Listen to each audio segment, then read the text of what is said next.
પાંચમા દિવસે દ્વિતીય સેશનમાં સ્વામીજીનું પુષ્પાર્ચન અભિવાદન કરવા કુંજલબેન શાહ અને રશ્મિકાબેન શાહને વિનંતી કરીશ.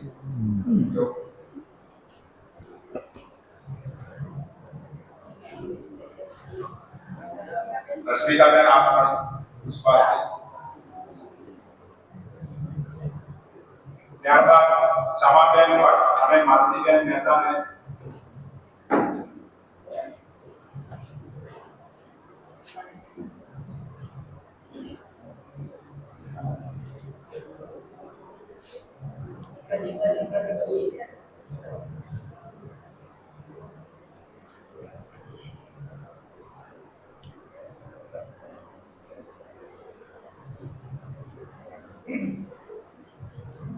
ओम नमस्त्वनंदाय सहस्रमूर्तये सहस्रपादाक्षिशिरोर्बाहवे सहस्र, इसको वहीं रख देना सामने ऐसा रख, सहस्र नीचे रखा नीचे.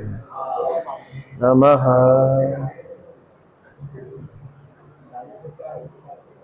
ત્યારબાદ ચેતનાબેન ગાંધી અને જયશ્રીબેન પંડ્યા સ્વામીનું પુષ્પાર્ચન. જયશ્રીબેન પંડ્યા.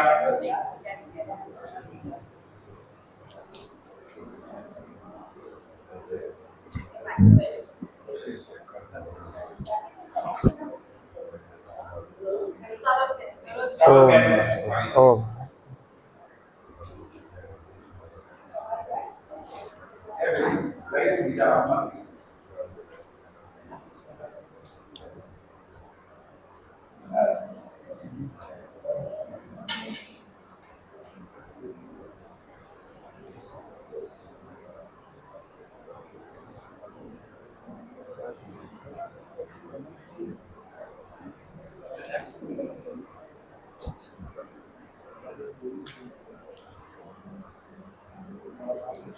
ओम नमो नारायण. ओम नमस्त्वनंदाय सहस्रमूर्तये सहस्रपादाक्षिशिरोर्बाहवे सहस्रनाम पुरुषाय शाश्वते सहस्रकोटि.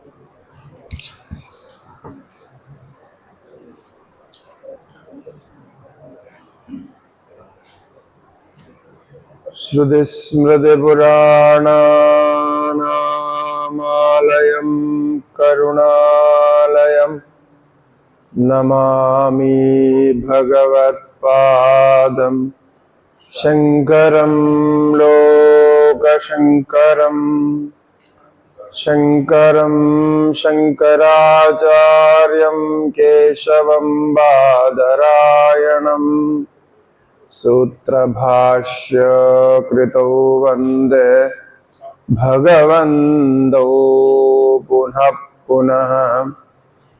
ईश्वरो गुरुरात्मेति मूर्तिभेदविभागिने व्योमवद्व्याप्तदेहाय दक्षिणामूर्तये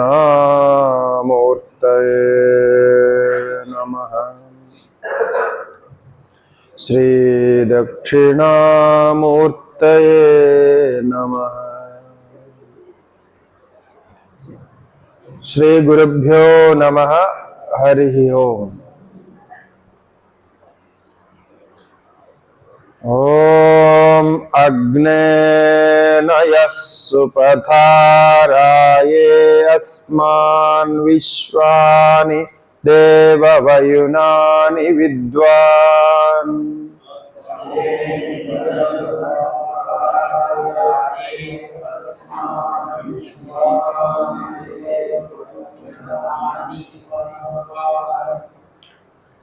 अग्ने नयः सुपथाराये अस्मान् विश्वानि देव वयुनानि विद्वान्.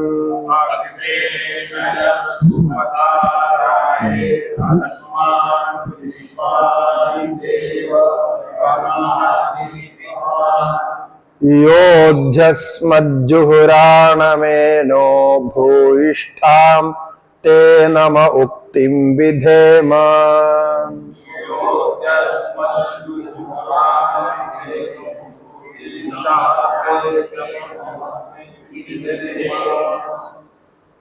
योऽध्यस्मज्जुहुराणमेनो भूयिष्ठां ते नम उक्तिं विधेम।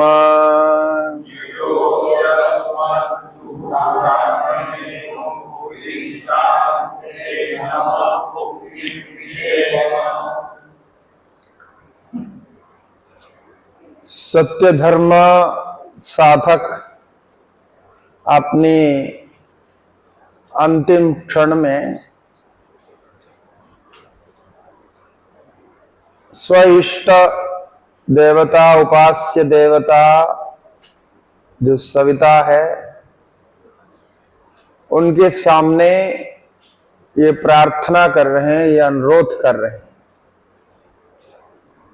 कि आप अपने बाह्य स्थूल रूप को हटाकर आपका जो निज स्वरूप है, यथार्थ रूप है, उसका दर्शन कराएं। मेरे द्वारा अब तक संकल्पित जितने भी कर्म किए गए हैं, उन कर्मों का स्मरण कर, उन सब क्रतुओं का, संकल्पों का स्मरण कर मुझे आपके स्वरूप में, आपके साथ एकत्व को प्राप्त कराइए। तो इस प्रकार की ये प्रार्थना है। और ये जो शरीर है, शरीर की जो अंतिम स्थिति होती है, उसको स्वयं शरीर को जहां से प्राप्त किया था उसी में प्रत्याहुति रूप से उसको वापस उसी में ही आहुति कर देना है। पंचभूतों से प्राप्त ये शरीर है, तो पंचभूतों में वापस उसको आप आहुति कर देंगे। इसलिए ये अंत्येष्टि क्रिया में इस प्रकार के कर्म किए जाते हैं, उसका यहां प्रतिरूप लिया गया। वायुरनिलम अमृतम अथेदम भस्मांतकम शरीरम, ऐसा कहा। अब अंतिम में जिस अग्नि को साक्षी बनाकर षोडश संस्कारों का भी कर्म किया, उसके बाद विवाह के समय में जो अग्नि को घर में स्वीकार करते थे, पहले ऐसा होता था कि विवाह होने के बाद में एक अग्नि को घर में जलाते थे। वो आजीवन वो अग्नि ऐसे ही प्रज्वलित रहती थी। उसका नाम गार्हपत्य अग्नि है। तो विवाह करते इसलिए थे कि धार्मिक अनुष्ठान में पुरुष को अथवा स्त्री को अकेला कर्म करने का अधिकार नहीं है। हमारे जितने भी वैदिक धार्मिक अनुष्ठान हैं, सब पति और पत्नी दोनों साथ में ही मिलकर के ही करना, ऐसा नियम था। क्योंकि विवाह होने के बाद में पति पत्नी का आधा आधा भाग, अर्थात कोई भी कर्म का अर्ध भाग का विभाजन होता है। इसलिए पत्नी को अर्धांगिनी ऐसा नाम से भी कहते हैं, अर्धांगिनी। तो सपत्नी के ही सारे वैदिक कर्म कर सकते हैं। और उन वैदिक कर्मों के लिए उसमें अधिकारित्व तो होता है गार्हपत्य अग्नि से, जो विवाह के बाद में अग्नि घर में संरक्षित की जाती थी। वो बुझनी नहीं चाहिए, वो नहीं बुझती थी, और उसी गार्हपत्य अग्नि से आधान करके देव कार्य, देवताओं के लिए यज्ञ करते थे और पितरों के लिए यज्ञ करते थे। जो जो कर्म करना हो उस गार्हपत्य अग्नि से आधान करके किया करते थे। इसलिए हमारे यहाँ वैदिक कर्मों का एक नाम है, ये अग्नि साक्षिक कर्म होते हैं। अग्नि को साक्षी मानकर सारा कर्म किया जाता था। ये अब तो नहीं करते हैं। ये विवाह के समय में अग्नि को जला करके हवन तो करते हैं, कुछ लोग करते हैं, कुछ लोग नहीं भी करते हैं। उसमें एक हवन होता है, लाजा होम जिसको बोलते हैं, वो करते हैं। और उसके बाद में जब समय आता है तो उसको अग्नि आधान कर्म बोलते हैं। अग्नि आधान करके गृहस्थ में अग्नि को प्रज्वलित करते हैं, उसको निरंतर जलाए रखना है, वो नहीं बुझनी चाहिए, ऐसा था। जो हम अभी घर में दीपक जलाते हैं, सुबह शाम जो दीपक जलाते हैं, वो उस अग्निहोत्र कर्म का प्रतीक है। केवल दीपक जला करके भगवान से प्रार्थना करते, उस समय वो अग्निहोत्र के रूप में किया जाता था। अग्नि को आहुति देने के बाद ही भोजन आदि करना होता, ऐसा था। आज भी जो बड़े बड़े याग होते हैं, क्योंकि कर्मकांड की बहुत सारी सूक्ष्म स्थितियां हैं, जो सोम याग होते हैं, ऐसे बड़े बड़े जो याग होते हैं, उसमें जो याज्ञिक होते हैं उसका कर्म करने का अधिकार, पौरोहित्य याज्ञिक कर्म करने का अधिकार जिनके घर में गार्हपत्य अग्नि है उन्हीं को ही है, बाकी किसी को नहीं। वो ब्राह्मण होने पर भी यदि वो गार्हपत्य अग्नि को संरक्षित नहीं किया, अग्निहोत्र नहीं करते हैं, तो उनको अधिकारी नहीं माना जाता। आज भी ऐसा है। तो वो जो अग्नि साक्षिक कर्म होता है, इसलिए यहां अग्नि से प्रार्थना कर रहे हैं। सभी साधन उसी के साक्षी में किया जाता था। इसीलिए हे अग्ने ऐसा संबोधन किया, हे अग्ने सुपथा राये अस्मान विश्वानि वयुनानि विद्वान नया। हे देवा भी संबोधन है। हे अग्ने देवा या हे अग्निदेव, आप जो है मुझे सुपथ में ले जाओ, उत्तरायण मार्ग में ले जाओ। जो पथ हितकारी है उसमें ले जाओ। राये, राय का अर्थ होता है कर्मफल, धन, यानी मुझे मेरा ऐश्वर्य, जो भी मैंने कर्म किया उस कर्म का फल प्राप्त करने का अवसर आ गया, तो कर्म फल प्राप्त करने के लिए मुझे उसी राय पर ले जाओ। राय माने रास्ता, मार्ग। कौन सा है? सुपथा, ऐसा कहा। सुंदर मार्ग पर ले जाओ। सुंदर मार्ग हमारे यहां मुख्य रूप से 3 मार्ग कहे गए हैं। दक्षिणायन मार्ग, उत्तरायण मार्ग और इस लोक में ही जन्म लेने वाला तीसरा मार्ग, तृतीय पंथा जिसको कहते हैं। तो जो कर्म करते हैं, कर्म मात्र का अनुष्ठान करते हैं, कर्मकांडी होते हैं, वो दक्षिणायन मार्ग से पितृलोक होते हुए स्वर्गलोक जैसा है वहां जाएंगे। कर्मणा पितृलोक ऐसा कहते हैं, उनको दक्षिणायन मार्ग होता है। दूसरा मार्ग होता है उत्तरायण मार्ग। उसमें से वही लोग जाते हैं जैसा ये बता रहे हैं। इस प्रकार से कर्म उपासना अथवा उपासना जो करते हैं उनको उत्तरायण मार्ग मिलता है। जैसा सूर्य का दक्षिणायन और उत्तरायण 2 होते हैं। अभी उत्तरायण चल रहा है, जनवरी संक्रांति तक, जनवरी 15 तक उत्तरायण चलेगा। उसके बाद जनवरी 15 से लेकर के दक्षिणायन शुरू हो जाता है। उसके बाद अभी उत्तरायण है ना, जनवरी 15 तक दक्षिणायन चलेगा, अभी उत्तरायण चल रहा है। जनवरी 15 से लेकर के फिर अभी जुलाई में संक्रांति तक, जैसा गुरु पूर्णिमा आदि आता है उस समय तक, उससे कुछ दिन पहले उत्तरायण से दक्षिणायन में बदलेगा। तो दक्षिणायन फिर 6 महीना चलेगा, जनवरी 15 तक चलेगा।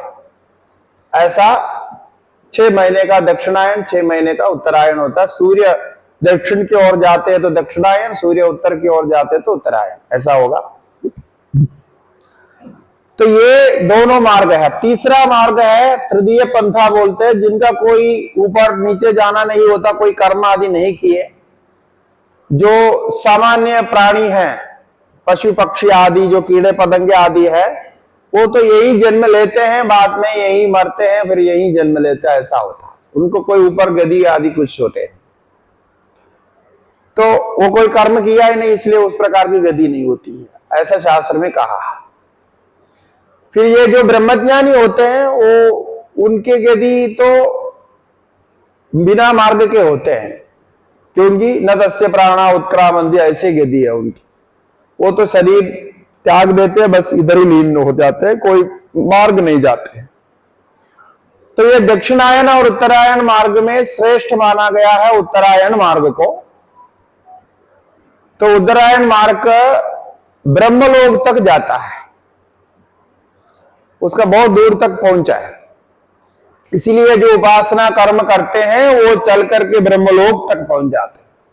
इसीलिए ये कहते हैं सुपथा राय, ऐसा जो सुंदर पथ है उससे मुझे ले जाओ। क्या सोचकर? अस्मान विश्वानि वयुनानि विद्वान, कहते हैं आप मेरे सारे कर्म को आप जानते हो। तो विश्वानि वयुनानि, विश्वानि माने सर्वाणि, सभी मेरे कर्म, वयुनानि कर्माणि, उपासना कर्म आदि जो भी मैंने किया है वो सब आपको पता है, आप ही उसके जानकार है। ऐसा जानते हुए उसको जानने वाले आप जो अग्नि देवता हे देव, आप जो है मुझे वहां ले जाओ, अच्छे मार्ग पर ले जाओ, ऐसे वो स्वयं प्रार्थना कर रहा। और योधि अस्मद जुहुराण में नाम, अब मेरे द्वारा उस समय कर्म करते हुए थोड़ा बहुत जो भी पाप हो गया होगा, पाप बन जाता है, क्योंकि कोई भी कर्म कितना भी बड़ा पुण्य कर्म हो, कर्म में पाप बनता है, पुण्य भी बनता है, थोड़ा पाप भी बनता है। तो वो इसलिए वो पाप का हिसाब भी आप देख लो। तो कहते हैं ये नाम माने पाप, उन पापों को जो कुटिल पाप है, जुहुराण में मेरे अंदर मैं जानबूझ करके तो नहीं किया हूं, लेकिन जब मैं कर्म का अनुष्ठान कर रहा था उस समय जो जो पाप बन गया, उन पापों को भी आप क्या करो, अस्मद जुहुराणम एनः योयोधि, उनको सब मेरे से अलग करो, उसको घटा दो मेरे से। जब हिसाब आप करेंगे तो इतनी दया करना हमारे ऊपर कि थोड़ा बहुत पाप अनजान में हो गया होगा तो इसका अभी घटा दो, ऐसा घटा करके ऐसा पुण्य कर्म से मुझे आगे ले जाओ, बस ये सीधा बोल रहे हैं उनसे। तो योधि का अर्थ है वो वियोज अलग कर दो, वियोजया अस्मद जुहुराणम, जुहुराणम का अर्थ कुटिल पाप, जो कष्ट देने वाला पाप होता है वो होता है। क्योंकि ये जो कर्म होते हैं ना, इतने आदि जो कर्म करते हैं उसमें पुण्य तो होता है, वो पुण्य का ही कर्म है, किंतु करते करते कुछ पाप भी उसका साथ में हो जाता है। वो क्या होता है, जैसे आप समिधा आदि यूज करते हैं, लकड़ी आदि यूज करते हैं हवन के लिए। अब उसमें लकड़ी जब लाते हैं तो इतने साफ सुथरा करके तो नहीं लाते हैं, कभी कभी उसमें कोई कीड़े रह जाते हैं, कुछ रह जाते हैं, अब वो उसके साथ जल करके मर जाता है। एक तो पाप ऐसा होता है। दूसरा, आप हवन करते हैं तो चारों तरफ में कई मक्खियां आदि जीव जंतु भी उस हवन के अग्नि में गिर के मर जाता है। ऐसे एक एक वस्तु के साथ जो जो रहेगा आपको दिखाई नहीं पड़ा। कभी फूल चढ़ाया तो फूल के अंदर भी कभी चिंटियां होती है, कीड़े होते हैं, वो सब भी उसमें मर जाएंगे। ऐसा पाप होता है, इसीलिए कर्म पूरे शुद्ध नहीं होते हैं। प्लवाह्येते अदृढ़ा यज्ञ रूपा, ऐसा मुंडकोपनिषद में कहा। तो इसमें कहीं ना कहीं प्रकार के जो है दोष रहता है। इसीलिए निर्दिष्ट कोई यज्ञ है तो वो यज्ञ है जप यज्ञ। जप यज्ञ जो है निर्दिष्ट यज्ञ, क्योंकि उसमें कोई इस प्रकार के कोई किसी को मारना करना कुछ तो है नहीं। इसलिए जप यज्ञ को सबसे श्रेष्ठ माना गया है। जप करना, जप रूप यज्ञ, जप करो अपने आप करना। किंतु आजकल उसमें भी कुछ होता है गड़बड़। क्या होता है कि आप समझो आपके घर में पति पत्नी है, बाल बच्चे है, सब है, तो आप जब के लिए बैठ गया और पत्नी नाराज हो गई, बोलता है वो बस अपना करने में लगे हुए हैं, हम तो यहां काम कर रहे हैं, हमको कोई मदद नहीं करता। वो नाराज हो जाती है, तब उसका पाप लगता है। उसका पाप आपको लगेगा। आप सोचेंगे नहीं तो हम धार्मिक कर्म कर रहे हैं। सच बताए तो आप पति पत्नी दोनों है, विवाहित है, तो पत्नी के अनुमति के बिना, उनकी इच्छा के बिना आप कुछ नहीं कर सकते। इसी प्रकार पत्नी भी पति के अनुमति के बिना कुछ नहीं कर सकते। आप पत्नी को नाराज करके ध्यान करो, भजन करो, जप करो, शीर्षासन करो, कुछ भी करो, यदि वो नहीं मानती है तो आपको फल नहीं मिलेगा। ये व्यवस्था रखिए। इसीलिए हमारे यहां बहुत एडजस्टमेंट की जरूरत होती। पहले उनको मनाना पड़ता है आपको, देखो भाई हम थोड़ा सावन करना चाहते हैं, आप साथ देना, फिर नाराज नहीं होना, बाद में काम करेंगे, ऐसे ऐसे कुछ बोल के समझा बुझा करके उनको कॉन्फिडेंस में लेकर के ही आपको करना होता है। यदि ऐसा भी आप जब करने बैठ गए, अब वो नाराज हो गई, तो उसका आपका दोष लगेगा। इसलिए सहधर्मचारिणी पत्नी का नाम है। और आप लोग तो विवाह किए हैं, मंत्र भी पढ़े हैं, लेकिन आपको मंत्र का अर्थ मालूम नहीं है। वो जो मंत्र पढ़े थे आप विवाह के समय में ना, जो हृदय में हृदय हाथ रख करके, ऐसा किया किया होगा। अब कुछ लोग अभी आजकल तो कोई करते नहीं हो सब, लेकिन ऐसा होता है, परस्पर हृदय में हाथ रख करके एक मंत्र पढ़ते हैं। उस मंत्र में ये सब कुछ बोला जाता है कि आप कुछ करेंगे तो मैं साथ दूंगी, और मैं कुछ करूंगा तो आपको साथ देना होगा। ऐसा दोनों आपस में यही कॉन्ट्रैक्ट होता है, कॉन्ट्रैक्ट करते हैं। ऐसा दोनों करते हैं, क्योंकि दोनों के लिए दोनों चाहिए, ऐसा है, तब इस प्रकार से होता है। इसीलिए बिना परमिशन के, बिना अनुमति के, बिना दोनों संतुष्ट हुए गृहस्थ आश्रम में कोई कर्म नहीं हो सकता। इसीलिए तो गृहस्थ छोड़ना पड़ता है। यदि ऐसा आपको करना है तो एक ही मार्ग है, संन्यास ले लो, फिर तो कोई वो कुछ भी सोचती है तो कोई प्रॉब्लम। अच्छा, संन्यास के लिए तो उनके परमिशन चाहिए, उसके बिना संन्यास भी नहीं हो सकता। तो जब तक नहीं देंगे संन्यास नहीं हो सकता। तो संन्यास में कैसे भी परमिशन मिल गया तो आप बच गए, फिर तो आप अकेला कर सकते हैं।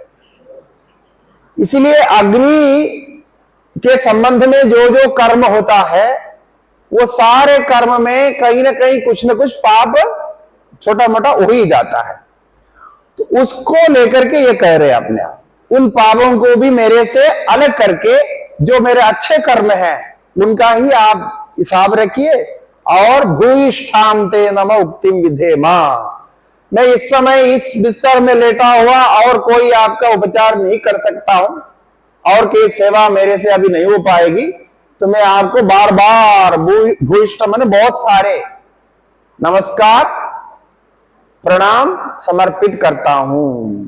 ऐसे करके जो अग्नि साक्षी, अग्नि देवता को मान के सब कुछ किया उसने, तो अग्नि को अंत में ये प्रार्थना करते हुए इस वाक्य को समाप्त करते हैं। इस प्रकार शुक्ल यजुर्वेद संहिता के अंतिम अध्याय का अंतिम मंत्र इस प्रकार होता है। और फिर शांति पाठ करके इसको समाप्त करने की विधि है। शांति पाठ का अर्थ हमने पहले देख लिया। ओम पूर्णमद पूर्णमिदं पूर्णात् पूर्णमुदच्यते पूर्णस्य पूर्णमादाय पूर्णमेवावशिष्यते। ओम शांति शांति शांति। श्री गुरुभ्यो नमः। हरि ओम।